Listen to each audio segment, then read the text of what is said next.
Assalamualaikum warahmatullahi wabarakatuh. Selamat pagi, siang, sore, dan malam semuanya. Bertemu lagi dengan saya Hakimah Romadona. Mari kita yel dulu ya. Cerdas cendikia bersama Alfida. Fikir, zikir, zikir.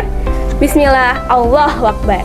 Oke, sebelum belajar dimulai, mari kita berdoa terlebih dahulu. Diawali dengan bismillah ya. Bismillahirrahmanirrahim. Rabbi zidni ilma warzuqni fahman. Amin. Pada kali ini saya akan menjelaskan tentang teks narasi. Oke, jadi teks narasi. Teks narasi adalah sebuah teks yang tujuannya menceritakan suatu kejadian, namun secara runtut. Nah, teks narasi itu berisi fakta, fiksi, maupun rekaan. Bersifat fakta seperti biografi, sedangkan bersifat fiksi seperti cerpen dan dongeng. Narasi sendiri merupakan karangan yang berisi serangkaian peristiwa dan masalahnya didukung oleh pelaku. Jadi, dalam sebuah teks narasi harus ada tokoh, harus ada pelakunya, baru dapat dibuat sebagai teks narasi. Seperti itu ialah pengertian teks narasi. Baik, untuk selanjutnya di sini ada jenis-jenis teks narasi. Yang pertama ada narasi ekspositoris. Jika kita lihat di sini, narasi ekspositoris memberikan informasi kepada para pembaca agar pengetahuannya bertambah. Sasaran utamanya itu rasio, teman-teman, yakni berupa pengetahuan sesudah membaca.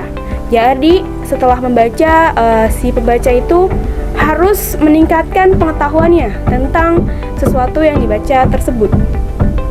Contohnya ialah cerita tentang perjalanan dan pengalaman. Semisalnya cerita tentang hafalan surat Delisa, di mana seorang anak yang kehilangan satu kakinya, namun tetap bersemangat untuk menghafal hafalan sholat. Untuk narasi ekspositoris sendiri itu terbagi menjadi dua. Yang pertama, narasi yang bersifat general. Udah pasti umum dong ya. Nah, menyampaikan sesuatu secara umum yang dilakukan oleh siapa saja dan di mana saja dan bisa continue atau terus menerus. Yang kedua itu ada narasi yang bersifat khas atau khusus. Jenis ini menceritakan suatu peristiwa yang hanya terjadi satu kali saja, tidak terulang ya. Jadi hanya pada suatu waktu saja. Misalnya, seseorang membuat sebuah teks narasi tentang peristiwa G30 SPKI. Itu hanya terjadi di masa lampau dan tidak terjadi masa sekarang. Kalau kemungkinan itu terjadi, itu pun tidak bisa disebut dengan G30 SPKI seperti masa lampau. Nah, itu termasuk ke dalam narasi ekspositoris yang bersifat khusus. Nah, itu dia jenis-jenisnya, teman-teman. Selanjutnya bisa kita pahami ada narasi sugestif, yaitu narasi yang menyampaikan sebuah makna kepada para pembacanya melalui daya khayal yang dimilikinya. Seperti halnya dengan ekspositoris, narasi sugestif juga pertama-tama bertalian dengan perbuatan atau tindakan yang dirangkaikan secara berurutan dari suatu peristiwa. Contohnya seperti cerpen, novel, dongeng, cerita bersambung, itu adalah narasi sugestif. Yang ketiga, ada narasi informatif, yaitu narasi yang memiliki tujuan secara tepat dalam penyampaian informasi mengenai sebuah peristiwa atau sesuatu hal yang mana berguna untuk memperbanyak, memperluas, dan menambah pengetahuan orang lain tentang kisah seseorang, seperti biografi. Yang kita pernah lihat ada biografi tentang B.J. Habibie, di mana dia membuat sebuah pesawat namun tidak diakui oleh Indonesia. Dia pergi ke luar negeri, kemudian diakui oleh luar negeri tersebut. Nah, itu ialah contoh dari narasi informatif berbentuk biografi seseorang ya. Kemudian yang terakhir itu ada narasi artistik. Itu narasi yang tujuannya menyampaikan suatu amanat, pesan yang tersembunyi yang diketahui oleh penulis. Nah, jadi seolah-olah si pembaca itu melihat, merasakan, dan mendengar. Contohnya, ketika kita membuat sebuah teks narasi tentang hantu, di situ si narator atau yang pembuat teks narasi itu menjelaskan tentang ruangan yang sunyi, ruangan yang hampa. Di sudut ruangan terdapat lemari tua yang orang-orang bilang lemari tersebut dimiliki atau berisi seorang nenek tua. Nah, pada teks narasi artistik ini dijelaskan secara rinci, menceritakan secara rinci bahwa di situ terkenal dengan lemari tua yang angker, yang siapa saja yang memasuknya tidak dapat keluar kembali. Itu seolah-olah pembaca itu, wah benar. Jadi kayak seperti dia juga mengalami langsung hal tersebut.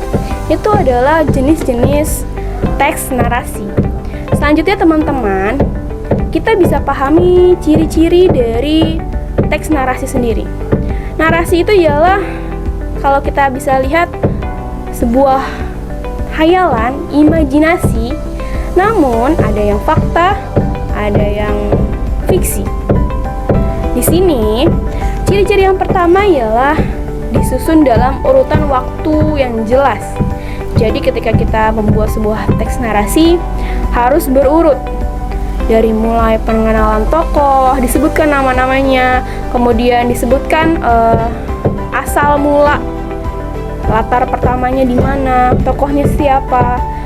Kemudian yang kedua itu susunan lebih secara kronologis. Jadi terjadi peristiwa-peristiwa secara berurut. Jadi bedanya dengan deskripsi, kalau deskripsi itu menjelaskan suatu barang, orang, benda. Kalau narasi itu menceritakan suatu kejadian. Contohnya, teks narasi tentang lorong di ujung sekolah menengah. Itu misalnya ya. Di lorong tersebut aku berjalan menyisiri lorong, kemudian kanan kiri ku tengok, namun tidak nampak apapun, hanya bayangan-bayangan saja. Kemudian setelah ku lihat, ku selusuri lebih dalam, ternyata aku melihat sesosok nenek tua. Nah, itu adalah urutan kejadian yang memang harus ada di teks narasi ya. Dan yang ketiga ada unsur perbuatan atau tindakan. Jadi dalam teks narasi itu, semisal tentang petualangan, ada si tokoh melawan naga, ada si tokoh melawan singa, itu harus ada perbuatan atau tindakan. Selanjutnya, unsur rangkaian waktu informatif. Semisalnya, ketika kita dalam sebuah teks itu terkadang tidak dijelaskan langsung pagi, siang, sore, atau malam, namun dijelaskan dengan kiasan seperti senja telah tiba, atau matahari tak terbit, atau kunang-kunang terlihat tampak indah, berarti itu malam ya. Nah, itu ialah rangkaian waktu informatif meskipun tidak dijelaskan pagi, siang, sore, atau malam. Selanjutnya adanya sudut pandang penulis. Sudut pandang terbagi menjadi dua. Yang pertama orang pertama, yang kedua orang ketiga. Nah, kalau orang pertama, si penulis menjadi aku. Si penulis terjun langsung dalam cerita. Kalau orang ketiga itu, si penulis menjadi dia atau nama. Jadi ketika kalian melihat novel, ada kata aku, berarti sudut pandang orang pertama. Namun, kalau kalian pernah melihat novel dongeng itu dia memakai nama, misalnya cerita tentang Ayah Mengapa Aku Berbeda. Itu tokoh utamanya adalah Keke. Dia mengidap penyakit kanker otak. Nah, dia di novel tersebut tidak memakai kata aku, tapi Keke. Keke adalah siswa SMP kelas 3, semisalnya ya. Nah, itu adalah sudut pandang orang ketiga, karena penulis tidak terjun langsung dalam cerita. Selanjutnya, terkesan lebih memunculkan unsur perbuatan dan tindakan. Jadi benar-benar dalam teks narasi itu yang ditekankan adalah tindakan setiap tokoh. Kalau deskripsi itu hanya menjelaskan ada lemari, ada kasur, ada kursi. Kalau narasi itu menjelaskan tokohnya jatuh, tokohnya bangkrut, tokohnya menangis, itu tindakan. Nah, sering mengarah pada jawaban tentang apa yang sebenarnya terjadi. Jadi, teks narasi itu ialah jawaban terhadap pertanyaan. Semisalnya kita mau buat teks novel tentang hafalan surat Delisa. Pertanyaannya, memang apa yang dihafal? Memang kejadiannya seperti apa? Nah, novel itu menjawab bahwa dia sedang menghafal hafalan sholat, namun tsunami datang. Nah, itu ialah jawaban atas apa yang dipertanyakan. Selanjutnya, cerita lebih banyak mengenai pengalaman penulis atau pengarang. Jadi bisa saja cerita tersebut si penulis berkhayal atau menambahkan kisah-kisahnya di zaman dahulu yang pernah dia lewati, entah itu dari sisi keluarganya, sisi lingkungannya, teman, atau semacamnya. Itu ialah pengalaman si penulis. Itu biasanya, namun tidak semuanya seperti itu. Selanjutnya, adanya sebuah konflik, teman-teman. Jika tidak ada cenderung kurang baik, kurang menarik. Jadi kalau kita membuat sebuah novel atau novel yang diangkat menjadi sebuah film, itu selalu ada konflik. Mengapa? Karena itulah yang disukai para pembaca atau penonton. Jadi, bedanya dengan deskripsi, teks narasi itu adanya konflik. Kalau tidak ada, kemungkinan novel itu tidak laku, film itu tidak laris.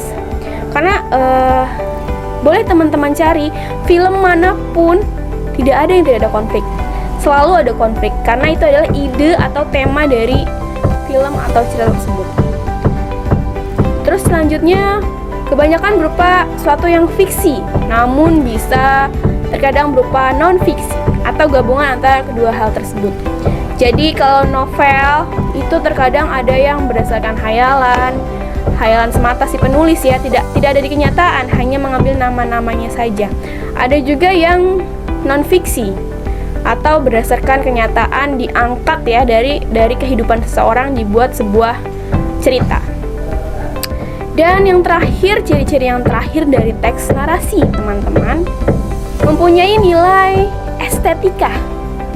Artinya pengarang tidak dibebaskan dalam mengekspresikan kreativitas, pemilihan gaya, ekspresi, atau yang biasa kita sebut dengan diksi.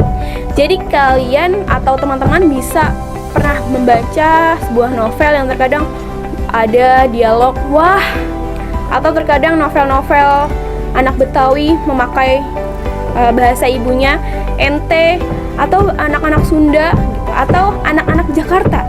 Biasanya novel-novel anak-anak yang ditujukan untuk membaca remaja terkadang memakai bahasa yang santai, tidak memakai aku kamu, itu hanya bahasa mereka. Itu dia adalah ciri-ciri dari teks narasi. Bisa dipahami ya teman-teman. Nah, selanjutnya ketika kita membuat sebuah teks narasi, tentunya tidak sembarangan teman-teman. Tentunya kita punya aturan sendiri, baik itu teks narasi, deskripsi, prosedur, ataupun teks laporan hasil observasi. Semua punya aturannya, punya kerangkanya. Tidak menulis asal menulis, tapi ada urutannya. Oke, jadi urutan pertama yang ada pada teks narasi sudah pasti judul. Kemudian diiringi dengan orientasi atau tahap pengenalan. Biasanya di sini adalah tahap mengenalkan nama-nama tokoh, kemudian latar, kemudian sifat-sifatnya. Itu adalah tahap pengenalan. Itu ada di paragraf awal. Kemudian dilanjut dengan komplikasi atau awal mula munculnya konflik. Jadi dijelaskan, misalnya dalam sebuah cerita tentang perjuangan seorang ibu yang menyekolahkan anaknya, namun dia adalah kalangan pemulung. Di situ mulai muncul dengan tetangga yang tidak suka bahwa ibu tersebut bisa menyekolahkan anaknya. Itu baru komplikasi. Kemudian naik ke klimaks, puncak pertikaian. Si tetangga tersebut memfitnah si ibu bahwa uang itu adalah uang curian. Itu adalah tahap klimaks. Kemudian si ibu diusir dari perkampungan pemulung tersebut. Dia dan anaknya hidup di jalanan. Itu adalah konflik-konflik yang klimaks ya. Kemudian ada tahap resolusi atau tahap penyelesaian, di mana itu adalah jawaban atas masalah atau konflik yang timbul. Misalnya, tadi ibu itu ke jalanan, dia luntang-lantung, kemudian datanglah seorang saudagar kaya yang melihat ibu dan anak tersebut, kemudian mengangkat ibu dan anak tersebut menjadi ART atau ibu yang suka membantu di rumah tersebut. Nah, itu adalah tahap penyelesaian. Ternyata dia dibantu oleh saudagar kaya. Dan terakhir ada koda. Biasanya koda ada ataupun tidak ya. Jadi koda itu ialah berisi pelajaran yang dapat dipetik. Biasanya ada di akhir paragraf. Misalnya ada kalimat dari cerita ini kita dapat menyimpulkan bahwa tidak baik memfitnah orang tanpa bukti. Misalnya itu koda ya. Tapi tidak semua cerita ada koda. Nah, ini adalah unsur pengembang teks narasi. Bisa kita lihat di sini ada 7 unsur. Yang pertama tokoh. Tokoh adalah pelaku ya, semua sudah tahu pastinya. Yang kedua adalah alur, jalan cerita dari awal sampai habis. Itu adalah alur atau plot. Yang ketiga latar atau setting. Di mana saja, misalnya di sekolah, kamar, kemudian kantin, itu adalah latar. Tapi latar ada latar waktu juga, pagi, siang, sore, dan malam. Serta ada suasana, sedih, mengharukan, bahagia. Selanjutnya judul, sudah pasti ada judul ya. Kemudian selanjutnya sudut pandang, orang pertama dan orang ketiga. Dan selanjutnya ada gaya dan nada. Jadi setiap penulis itu punya gaya dan nada sendiri dalam bercerita. Ada yang formal, ada yang santai, ada yang mengikuti zaman, ada juga yang mengikuti bahasa ibu. Dan yang terakhir itu ada tema. Tema bukan berarti judul ya, teman-teman. Tema adalah ide pokok cerita. Misalnya kalian ingin membahas tentang petualangan, temanya petualangan di negeri dongeng. Tapi judulnya bukan itu. Misalnya Saga dan Buaya di negeri dongeng. Nah, itu berbeda ya. Oke, selanjutnya ada kaidah kebahasaan, aturan dalam menulis sebuah teks narasi. Yang pertama menggunakan metafora atau kata hiasan. Pemakaian kata atau kelompok kata bukan dengan arti yang sebenarnya, melainkan hanya sebagai lukisan yang berdasarkan perbandingan atau persamaan. Misalnya niur melambai, kemudian bulan terbenam, itu adalah kata-kata kiasan yang artinya menunjukkan waktu atau menunjukkan tempat. Itu tidak sebenarnya ya, itu adalah metafora. Selanjutnya menggunakan kata penghubung, penanda urutan waktu, seperti pertama-tama, lalu, kemudian, ketika, akhirnya, selanjutnya, sebelumnya, dan sebagainya. Jadi ketika kita buat teks narasi, misalnya, lalu dia tertangkap oleh naga. Setelah itu, naga mengurungnya di penjara. Itu ya urutan waktu. Selanjutnya adanya kata kerja transitif dan intransitif. Kata kerja membutuhkan objek sebagai pelengkap agar artinya dapat mudah dimengerti. Sedangkan kata kerja intransitif adalah kata kerja yang tidak membutuhkan objek sebagai pelengkap kalimat. Dan yang terakhir, menggunakan kata benda, sifat, frasa, atau klausa. Penggunaannya disesuaikan dengan topik yang dinarasikan atau diuraikan. Nah, apa sih tujuan teks narasi, teman-teman? Bisa dilihat di sini. Yang pertama, memberikan informasi atau wawasan serta memperluas pengetahuan pembaca. Misalnya kita membaca tentang biografi B.J. Habibie, kita tahu bahwa B.J. Habibie ceritanya tersebut, seperti itu ya. Kita membaca tentang cerita rumah tua di Bogor, misalnya. Nah, itu adalah informasi-informasi yang kita dapat. Selanjutnya, memberikan kepada pembaca berupa pengalaman yang disajikan secara estetis. Jadi, estetis di sini tuh maksudnya sudah dikemas dalam sedemikian rupa sehingga pembaca bisa membaca tuh ada narator, ada dialog, itu adalah estetis. Selanjutnya, sebagai sarana hiburan, sudah pasti ketika kita membaca novel atau membaca sebuah biografi, itu adalah sarana hiburan untuk kita.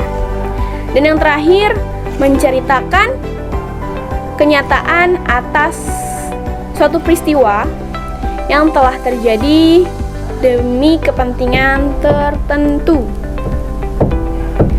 Nah, sekarang kita harus pahami ini. Ketika kita membuat sebuah teks narasi, deskripsi, ataupun sebagainya, kita harus melihat moto tersebut. Moto yang pertama itu, siapa yang tidak mengendalikan lidahnya, berarti tidak bisa memahami agamanya. Yang kedua, lidah itu seperti singa, teman-teman. Jika kamu membiarkannya lepas, ia akan melukai seseorang. Maksudnya di sini, ketika kamu membuat sebuah narasi, membuat deskripsi, atau membuat sebuah teks, kamu harus memperhatikan ungkapan dirimu. Jangan sampai itu melebihkan atau mengurangi. Jadi harus sesuai dengan kenyataan. Itu adalah poin yang harus kita pahami pada pembelajaran hari ini. Nah, setelah kita pahami poin tadi, kita lanjut ke langkah-langkah menulis paragraf narasi yang benar. Yang pertama, tentunya menentukan topik. Sebelum membuat karangan narasi, kita harus tahu topik atau temanya tuh apa. Jadi semisal kita mau buat teks narasi, kita tentukan dulu, oh saya mau buat tentang petualangan. Baru kalian cari tokohnya siapa saja. Kemudian tujuan menulis adalah sesuatu yang ingin dicapai oleh penulis melalui karangan yang ditulisnya. Misalnya saya mau buat tentang petualangan, berarti saya pengen ngasih tahu ke orang-orang bahwa petualangan itu mengasihkan. Nah, itu adalah tujuannya. Selanjutnya, mengumpulkan bahan, data sangat dibutuhkan sebagai bahan untuk mengembangkan gagasan.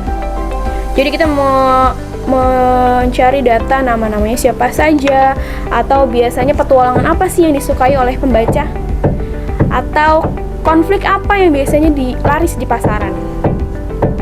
Yang keempat, menyusun kerangka seperti orientasi, komplikasi, kemudian klimaks, resolusi, dan koda. Kita susun dulu.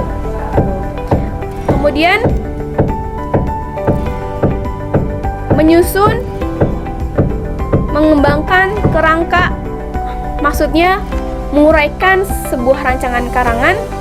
Nah, dijabarkan. Tadi kita sudah menyusun kerangkanya, ada orientasi, ada komplikasi, ada konflik gitu. Itu kalian jabarkan. Di orientasi kita mau mengenali, nah kita jabarkan. Kemudian di komplikasi muncul masalah, kita jabarkan lagi. Nah, yang selanjutnya kita koreksi dan revisi. Naskah yang telah kita tulis kemudian hendaknya dikoreksi lagi. Terkadang kita ada kesalahan kata, kekurangan dan tapi AN doang gitu kan. Nah, itu bisa kita koreksi lagi. Dan yang terakhir, menulis naskah yang telah direvisi pada tahap 6. Setelah direvisi, akhirnya jadilah sebuah naskah narasi. Nah, ini adalah contoh teks narasi sugestif. Oke, Ibu coba bacakan ya. Silahkan perhatikan baik-baik. 3 hari lamanya aku mengalami koma tanpa pernah bangun. Dan ketika aku terbangun dari mimpiku, perlahan kubukakan mataku. Seluruh keluargaku ada di sampingku. Ayah, ibu, kedua kakakku, paman, dan bibi serta teman-temanku telah di sampingku. Suara ayat-ayat Al-Quran terdengar dan aku senang. Mereka tidak marah padaku karena aku pergi tanpa pamitan. Ayah menyadari aku terbangun dengan cepat memanggilku.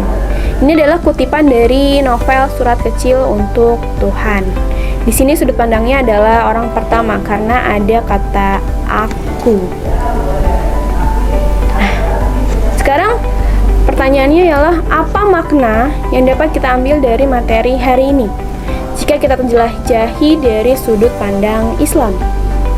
Tentunya kita harus bersyukur atas nikmat yang dapat kita rasakan, kita lihat, kita dengar, sehingga kita mampu melukiskannya, menceritakannya kembali keindahan tersebut tanpa mengurangi atau melebihkan kenyataan yang sudah Allah ciptakan. Baik, itu saja penjelasan saya untuk teks narasi hari ini. Kurang lebihnya mohon maaf, semoga pembelajaran hari ini bermanfaat. Sebelum saya tutup, mari kita yel-yel dulu ya. Alfida cendikia, soleh, berilmu, dan beradab. Terima kasih. Wassalamualaikum warahmatullahi wabarakatuh.